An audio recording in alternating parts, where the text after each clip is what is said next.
sa argumento po at sa legal opinion ng ating kagalang-galang na Congresswoman Laila de Lima at ganun din sa ating napakahusay na Assistant Majority Floor Leader, Congressman Noy Defensor. Bakit ko po sinasabi na ako po ay sa kanila ay sumasang-ayon? Dahil kung babasahin po natin ang ating saligang batas, specifically Section 3, Paragraph 8, Article 11, sa Accountability of Public Officer, maliwanag po dito na sinasabi, the Congress shall promulgate its rules on impeachment to effectively carry out the purpose of this section. So, ibig sabihin po, tayo po ay binibigyan ng kapangyarihan ng batas, ng saligang batas, na magbigay o gumawa ng ating sariling patakaran. Patukoy po dito sa impeachment. Ngayon, sa ating pong rules, Section 7, malinaw po dito. Sabi po dito, the committee shall have the power to issue compulsory processes for the attendance of witnesses and the production of documents and other related evidence. Ito pong nasa harapan natin na ITR na selyado na galing po sa BIR, ito po ay produkto o bunga ng compulsory process na inisyu po netong committee. At yun po ay ang subpoena duces tecum. Ngayon, kung meron pong conflict sa national law at sa konstitusyon, lagi pong mananaig ang nakalagay po sa ating saligang batas. Hindi naman po tayo nagsabpina para sa isang selyadong box. Ang sinasabpina po netong committee to ay yung ITR o yung nilalaman po netong box. Kaya ako po naniniwala na tayo po ay talagang may karapatan. Subalit, for purposes of determination of probable cause, at sabi nga po ng ating kagalang-galang na congressman galing po sa 6 District ng Maynila, dapat tayo rin ay mag-iingat. Pero hindi po ibig sabihin sa pag-iingat na to ay tayo sinusuko na po natin ang ating pong kapangyarihan. So ako po ay pagpapalibang ko po dahil ito pong usapin na ito ay maaaring dumating din sa Senado. Dahil kung babasahin po ninyo ang National Internal Revenue Code, hindi naman po sinabi na pagdating sa Senado ay exempted na. Yun po ang kanilang magiging argumento. Pero base po dito sa ating konstitusyon at sa ligang batas, tayo naman po talaga ay merong karapatan. Kaya po, ako po ay i-reserve ko po ito for purposes of determination of probable cause. Tayo po ay pupunta sa hakbang ng pag-iingat. Maraming salamat po, Madam Chair. Thank you, Honorable Chua. Now we recognize one of the Vice Chairs of the Committee on Justice, Honorable Brian Poe from the FPJ Party List. Madam Chair, on the motion to open the BIR sealed box, I believe transparency and justice must be fair. Commissioner Mendoza himself placed on the record the operative parameters under which the Bureau may produce the taxpayer returns, that the Bureau is authorized to furnish returns upon the request of Congress and in aid of legislation, but that any return identifying a particular taxpayer is to be received only when the committee is sitting in executive session or upon the written consent of the taxpayer. That is the framework set by Section 71 in relation to Section 270 of the National Internal Revenue Code, or RA 8424. That is the framework that the Commissioner brought before this committee. The 21-4 deferral met that framework. Nothing on the record has since displaced it. We must be wary of the precedent that we set in this impeachment proceeding. However, should the impeachment proceed to trial in the Senate, I believe they will do the right thing and further investigate the documents presented by the BIR. I have faith in the integrity of the House and the Senate. This matter should be discussed when the time is right. But for now, we are merely discussing probable cause, which I believe we have sufficient evidence.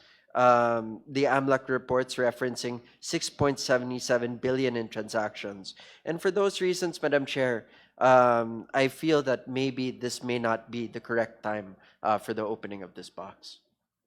Thank you, Vice Chair po. Now let us recognize the Honorable Deputy Speaker, Janet Green. Maraming salamat, Madam Chair. Madam Chair, narinig po natin yung mga brilliant legal minds sa mga miyembro ng Committee on Justice. At narinig po natin yung magkabilang panig. Let me go back to why we are all here. Andito po tayo kasi ginagampanan natin ang ating tungkulin when it comes to accountability of public officials. Kaakibat ng accountability na yon ay full transparency. Kaya naiintindihan ko at ramdam na ramdam ko ang kagustuhan ng karamihan na buksan ang kahon galing sa BIR. Subalit, nung andito ang BIR, napakaklaro din na sinabi nila na tali ang kanilang mga kamay, gusto man nila subalit may mga batas na kailangan nilang gampanan. Madam Chair, the thrust of the Committee on Justice is for accountability and transparency to prevail. However, hindi pa po tayo ang korte. We are not the impeachment court. We are simply determining the probable cause based on the complaints filed by the complainants here today. Ang puso ko ay sumisigaw na buksan. Subalit kung puso ko lang ang aking pakikinggan, ay pwede itong mailagay at amalihis ang dapat nating gawin. Our heart can always speak, but our minds should prevail. Napakasayang ng ating sinimulan kung sa huli hindi tayo maging maingat. In this line, Madam Chair, gustuhin man natin, this is not within the ambit of the Committee on Justice. I respect the brilliant legal minds. Ako po ay hindi abogado, kaya ako ay kailangang manigurado na hindi tayo magkamali. Dahil ang isang pagkakamali ay pwedeng mabasura ang lahat ng pinaghirapan ng komitibang ito. Maraming salamat, Madam Chair. In line with that, I just want to remind the committee members that since day one of our proceeding, we've been taking the conservative route. We've been taking the safer route because we acknowledge that we owe it to the sovereign Filipino people that this impeachment proceeding should be able to proceed and reach its conclusion. That is just for the record. Now we recognize the Honorable Congresswoman Bernadette Barbers from the 2nd District of Surigao del Norte.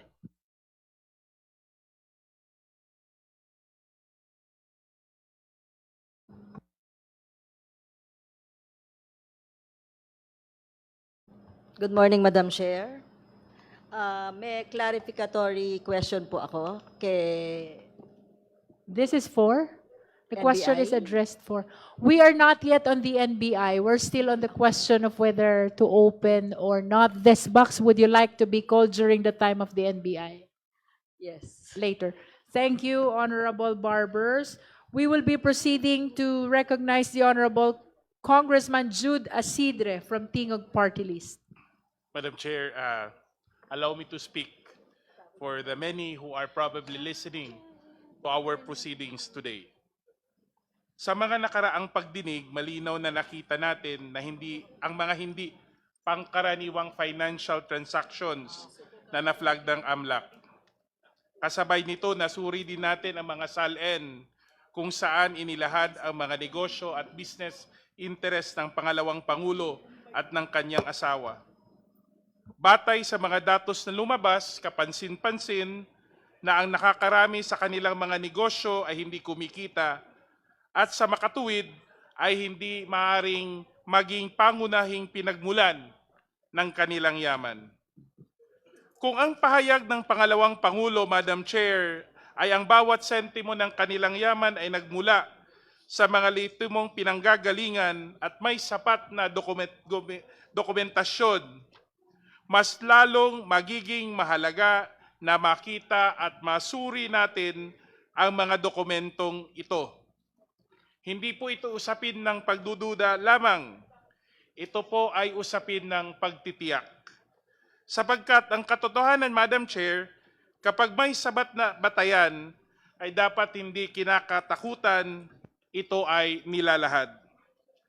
Nabanggit ko po sa nakaraang pagdinig, alam natin kung magkano ang kinikita ng isang pangalawang Pangulo.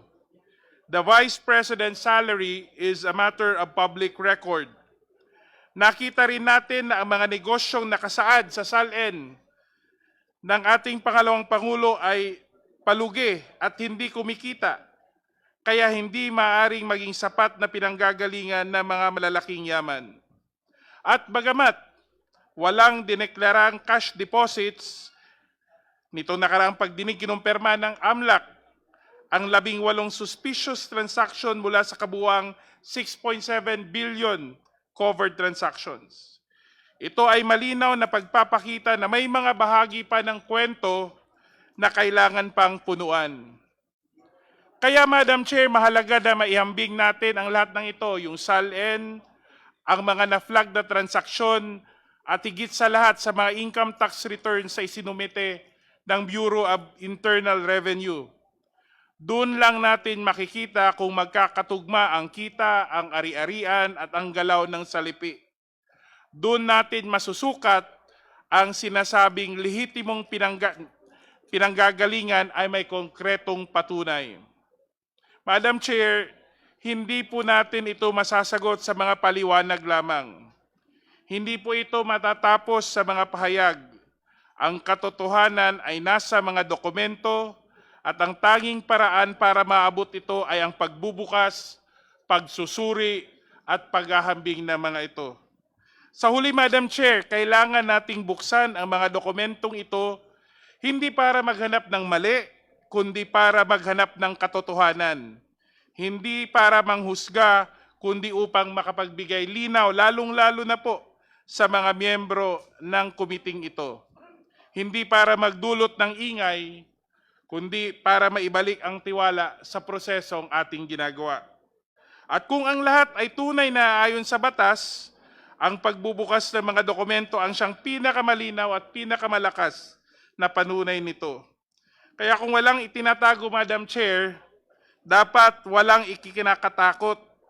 Kaya po sinususugan ng kinatawang ito ang panukala ng kagalang-galang Leila de Lima na buksan ang mga dokumento at hayaang magsalita ang katotohanan. Maraming salamat po. Thank you, Honorable Asidre. At this point in time, we recognize the Honorable Congressman Tino from the ACT Teachers Party List. Maraming salamat, Madam Chair. Consistent po dun sa naging unang botohan natin sa nakaraang hearing ay ang posisyon po natin ay dapat buksan na ang box na yan. Kahon, yan po ang ating posisyon. At bukod sa mga nabanggit na po, no, na hindi lang ordinaryong hearing ang ginagawa ng committee ito, ngunit ginagampanan ang mandato ng konstitusyon na impeachment proceeding, no, pinakamataas na proseso ng accountability para sa mga pinakamataas na opisyal. Pero bukod pa ron, malinaw din sa nakaraang hearing na yung BIR mismo sa pahayag ng kanilang commissioner ay nagsabi na ayon sa kanilang pag-intindi ng sariling batas na gumagabay sa BIR, ay tingin nila pwede na ibigay ang mga ni-request na tax documents at pwedeng buksan ng komite, however, kailangan daw in executive session. No? So sila mismo, kaya nga nila binigay dito dahil tingin ng BIR ay pinahihintulutan ito ng batas. Ang huling punto, dahil marami na pong argumento na sinabi rito, ang huling punto na nais kong idiin, tignan muli natin ang National Internal Revenue Code, Section 71, Disposition of Income Tax Returns, Publication of Lists of Taxpayers and Filers. Nakasaad po rito, after the assessment shall have been made as provided in this title, the returns, together with any corrections thereof, which may have been made by the Commissioner, shall be filed in the office of the Commissioner and shall constitute public records and be open to inspection as such upon the orders of the President of the Philippines under rules and regulations to be presented by the Secretary of Finance upon recommendation of the Commissioner. Ang gusto ko lang po i-emphasize dito ay yung sinasabi ng provision ng batas na income tax returns shall constitute public records and be open to inspection. So public records po yan. Yan po ang malinaw na mandato at intensyon ng batas. Hindi po ito sikreto. In fact, parang salin ng mga public officials ay pwedeng inspeksyonin, gayon din po ang para sa salin at hindi lang po para sa mga opisyal kundi para sa lahat. So sa tingin po natin, dapat hindi malaking issue.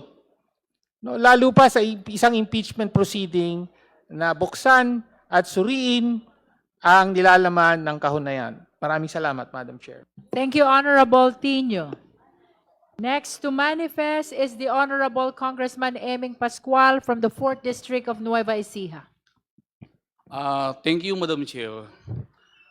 Tayong lahat sa committee ito, hindi lang dito, buong Pilipinas, lahat tayo ang gusto lumabas ang katotohanan.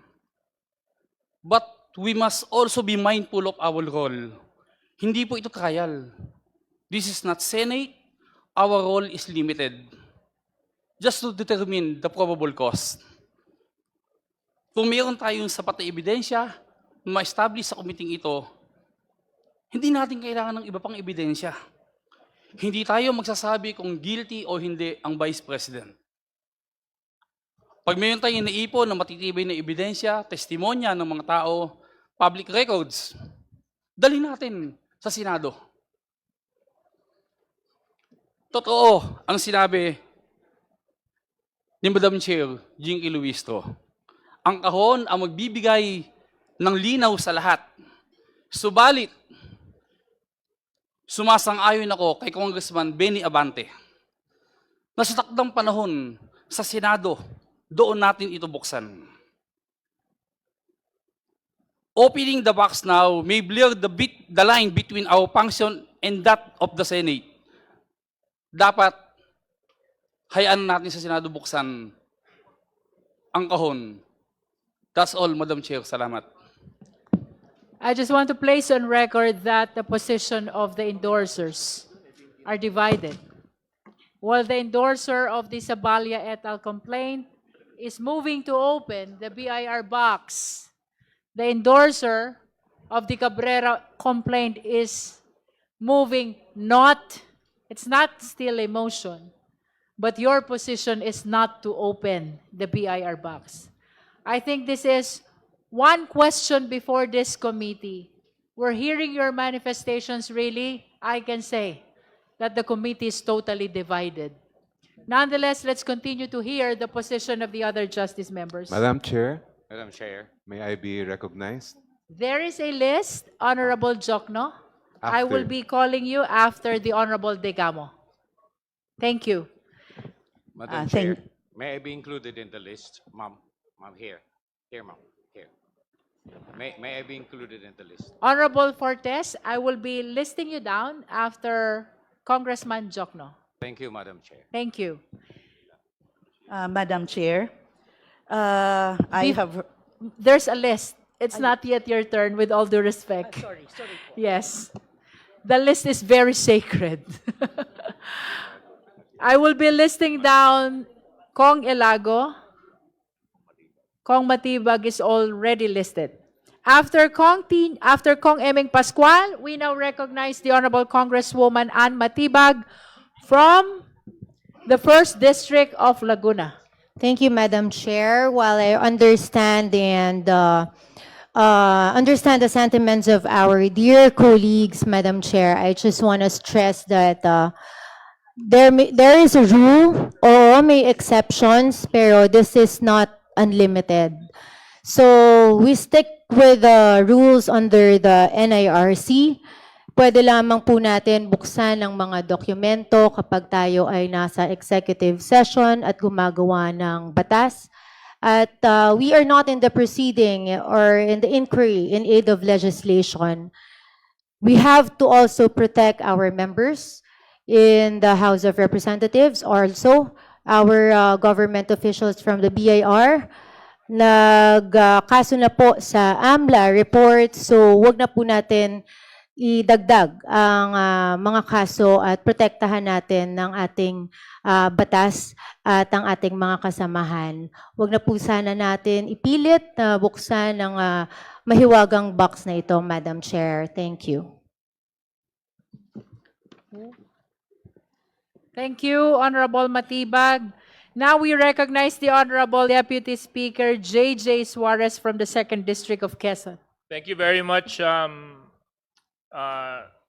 Chair. Madam Chair, in the last hearing, ako po yung nag-move para i-table muna ang pagbubukas nitong mahiwagang green box na ito. Lahat naman po tayo, gusto po natin malaman kung ano po ang nilalaman at kung ang nilalaman po ba nito ay makakatulong sa atin para makarating sa isang tamang desisyon pagdating sa pagdedetermine ng probable cause.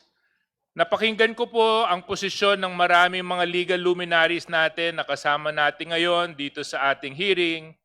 At sa palagay ko po, legally, may sapat na po tayong dahilan para buksan yan at malaman. Ngunit maging practical din po dapat tayo. Sa simula po ng justice hearing, nakailang kaso na po ang sinampa ng kampo ni Vice Presidente sa Supreme Court, sa Quezon RTC, para lang pigilan po ang proseso ng pag-usad ng impeachment complaint. Ang masakit po dito ay ilan sa ating mga kasamahan tulad ni Congressman Percy at meron siyang mga batchmates na binanggit pa kanina ay nakasuhan pa nung isang araw. So I would rather heed the call of the chairwoman who has always decided to proceed with caution. Because for all we know, opening this box, although we do believe has enough legal basis, might trigger another petition in the court to again stop the proceedings. So sa akin pong palagay at pananaw, Madam Chair, ang posisyon ko po, pag tayo po ay magbobotahan, sa Senado na lang po natin buksan tong mahiwagang green box na to. Tapos doon na lang po magkaalaman. Ang mahalaga para sa ating lahat ay may pagpatuloy po natin ang proseso na malaman natin kung meron pong sapat na batayan ang impeachment complaint laban sa Vice Presidente. Maraming salamat po. Thank you, D.S. Suarez. Next is the Honorable Janice Degamo from Negros Oriental 3rd District. Thank you, Madam Chair. It has been said by so many already regarding the whether or not to open the box. But hearing DSJJ Suarez said, we have to proceed with caution. And I would like to reiterate that truly, if we are to proceed with caution, we have to remember the limitations of our procedure today.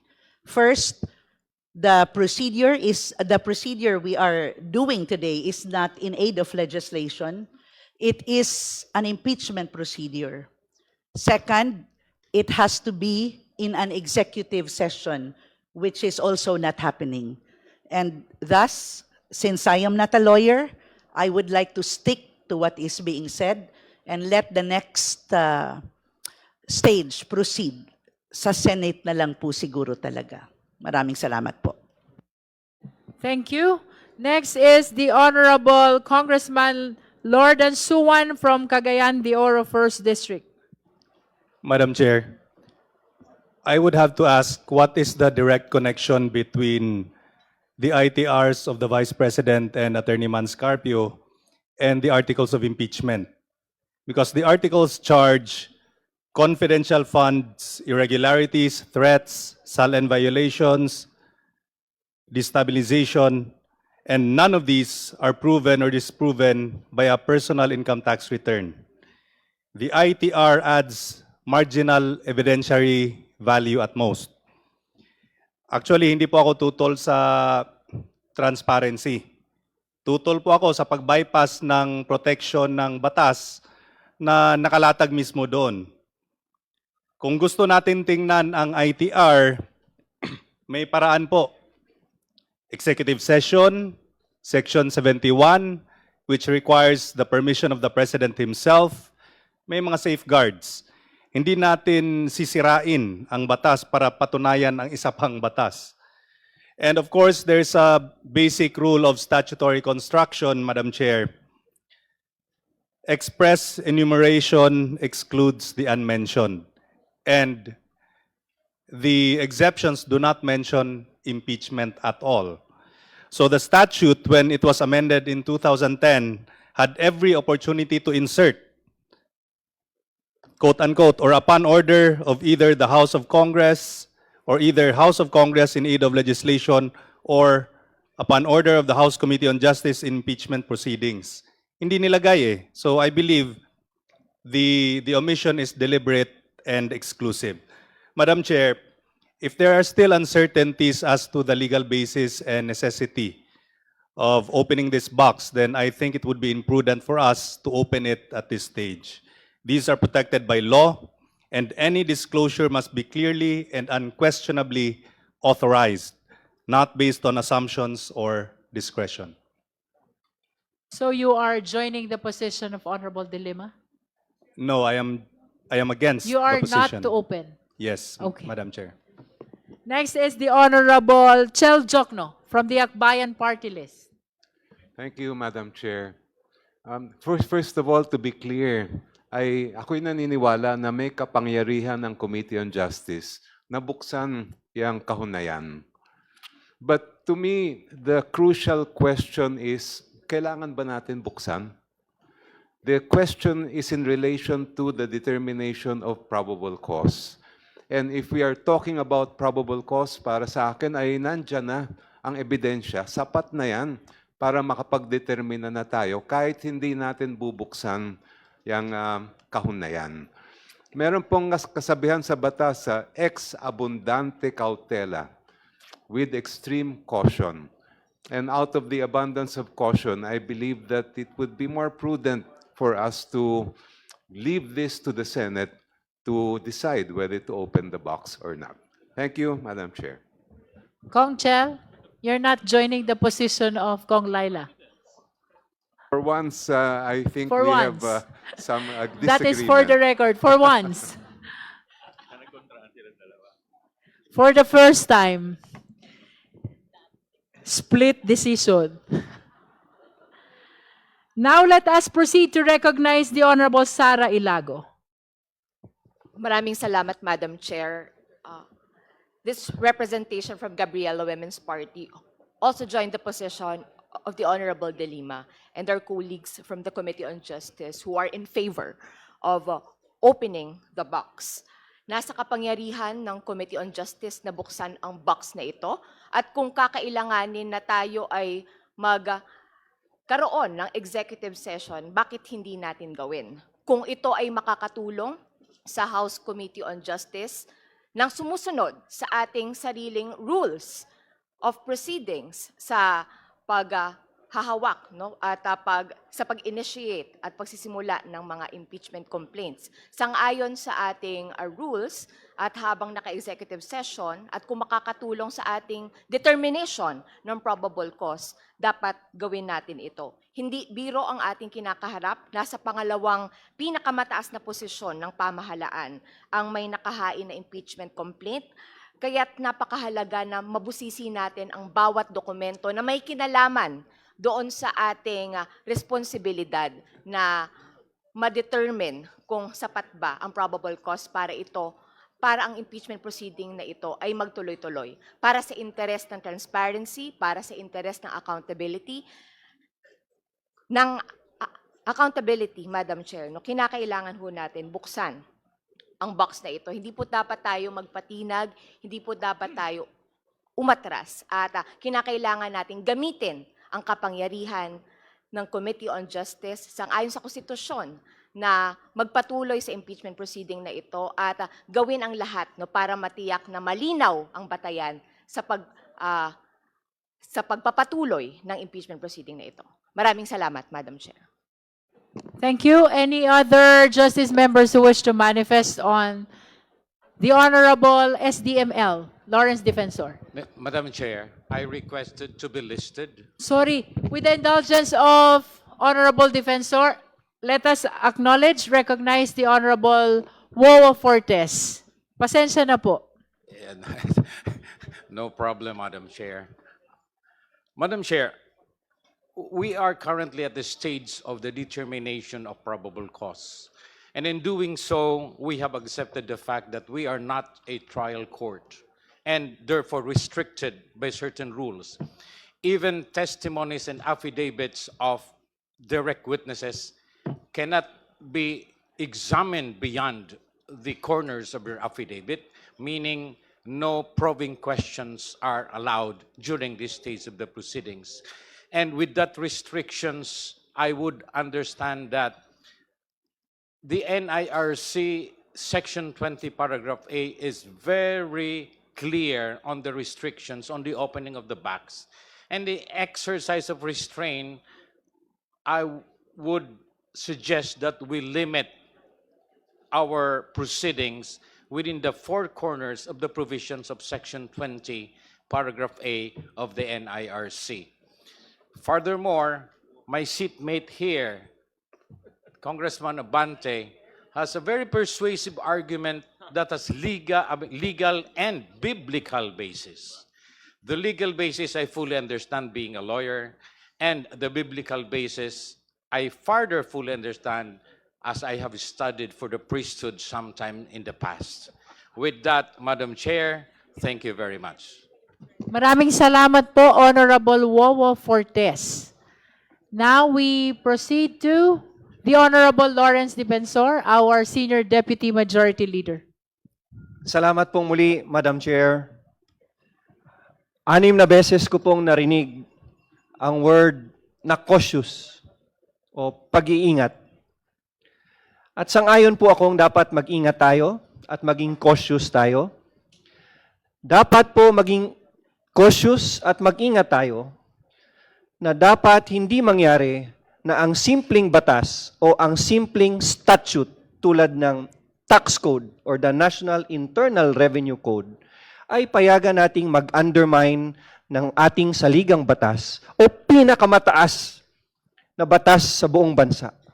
A simple statute should never undermine the highest law of the land kasi magiging masamang precedent ito sa mga susunod na impeachment proceedings na kahit wala na tayo dito, ay i-invoke itong precedent na ito na pwedeng harangin pala ng simpleng batas ang mandato ng konstitusyon na dapat mailabas. Gusto kong mailabas kung anuman ang nilalaman yan kasi baka may ebidensyang makapag-dismiss ng kaso laban sa vice-presidente. The evidence inside that box could acquit the Vice President at hindi na siya maantala sa trabaho niya ngayon pa lang at hindi na tumagal ang impeachment na ito.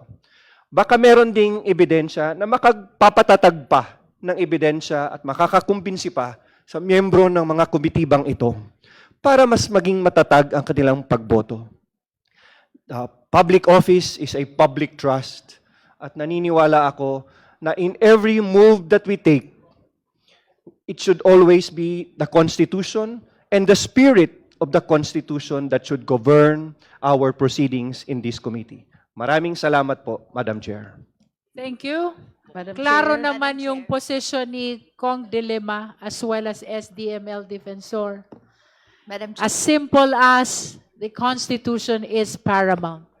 And this is the power behind the accountability mechanism. The Honorable Ko. Thank you, Madam Chair. Madam Chair, I join Representative De Lima in her motion na buksan ang kahon for the simple reason that Congress in its proceedings sa pagiging House Committee on Justice paghanap ng probable cause in impeachment proceedings, supreme ito, no? May supremacy siya over statutes such as the tax code which provide limitations kung paano ipoproseso yung information such as tax returns. That is applicable on specific circumstances as provided by law or even in ordinary circumstances, pero the impeachment proceedings are not mere ordinary circumstances na maaaring mas ipantay or even pababain, no, sa level ng statute, no. Ang fear ko po, Madam Chair, and that's why I'm also raising this manifestation, lahat po ng ginagawa natin dito will set a precedent in the future.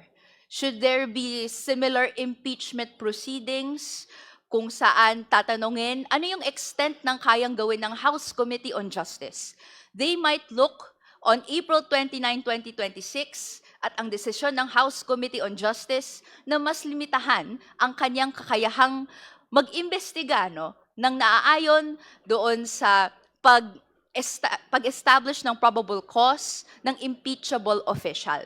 They might look at this and say, o dito, out of caution na hindi makasuhan, etc., they decided conservatively.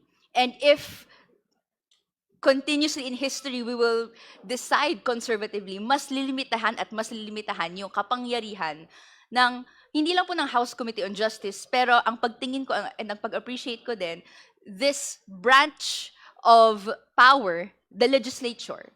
So this manifestation is in support, no, of the balance of powers na dapat na i-exercise ng legislature na naaayon sa konstitusyon, na hindi po dapat natin itinatali yung ating mga kamay para hindi magawa yung dapat naman pong nakalagay sa highest law of the land, kaya nating gawin. That is all, Madam Chair.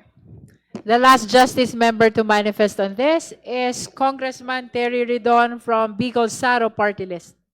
Magandang umaga, Madam Chair. Tingin ko lahat naman po tayo ay gustong buksan, no? Yung pong box na ito.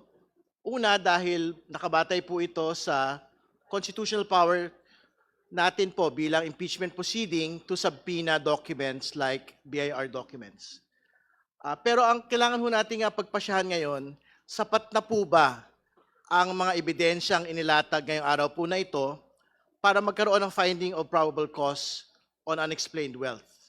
Tingin ko even without opening the box, sapat-sapat na po, sobra-sobra pa nga yung pong nailatag na ebidensya nung nakaraang linggo. Balikan po natin ulit ito. Ang laman po ng AMLAC report, which was never denied by the Carpio complaint, 6.77 billion in total transactions, 4.4 billion in inflows, pumasok na pera sa mga bangko ng mag-asawang Duterte Carpio, 1.5 billion in outflows na hindi ho natin makita sa SALN ng pangalawang Pangulo, 2.8 billion in net inflows na dapat ay nananatili sa kanilang mga bangko pero hindi nakalahad sa SALN ng pangalawang Pangulo. Pasukin po natin yung SALN mismo kung bakit po ito sapat-sapat na ebidensya ang nakalagay sa SALN for 2024, 88.5 million pesos lamang po. On those two pieces of evidence and reports pa lamang po, mga kaibigan, sapat-sapat na, sobra-sobra pa ho.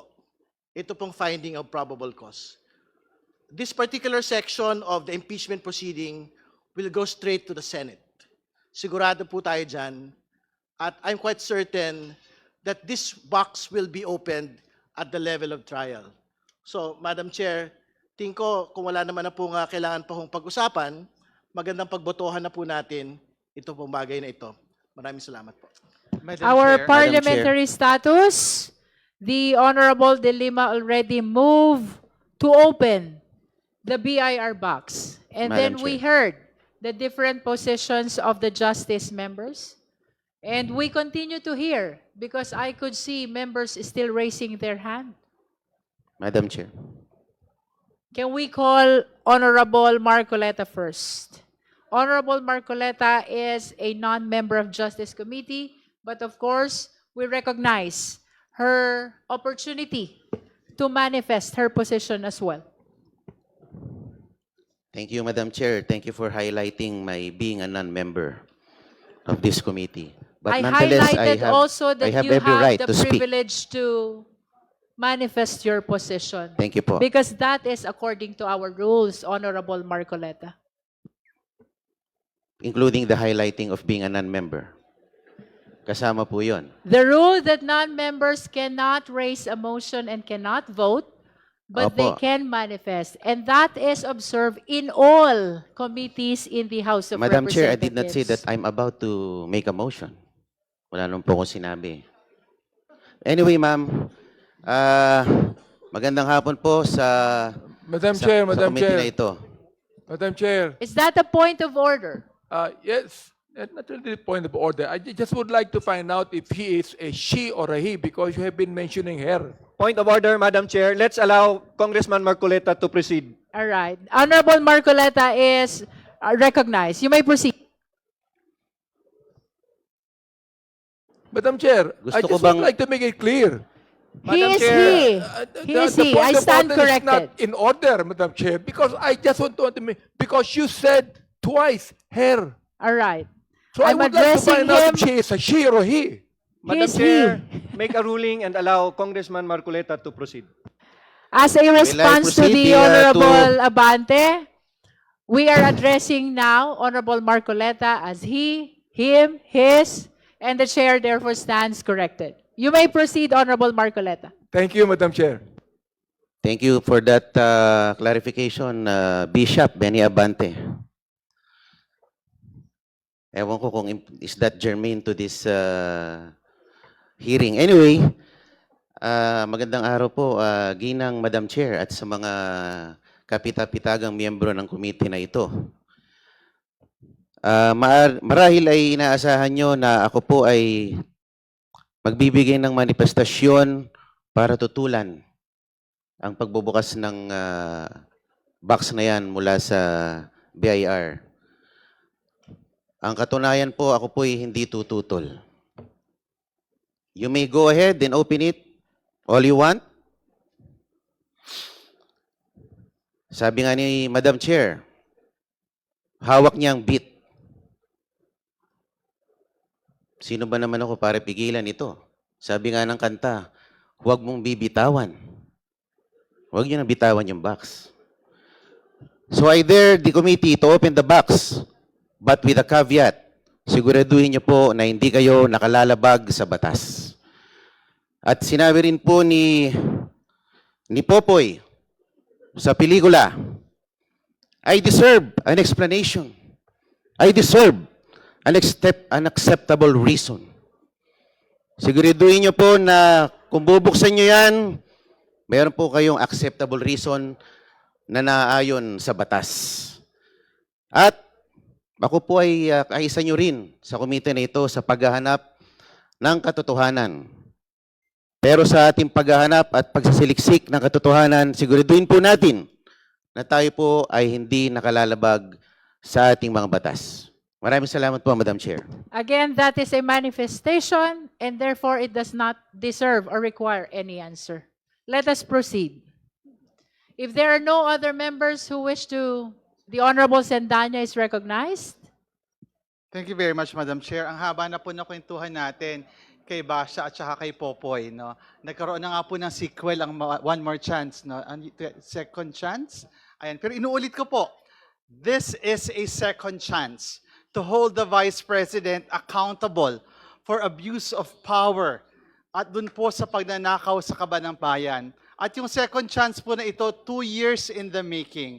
That's why we appeal to the wisdom of this committee to ensure that we hold her accountable.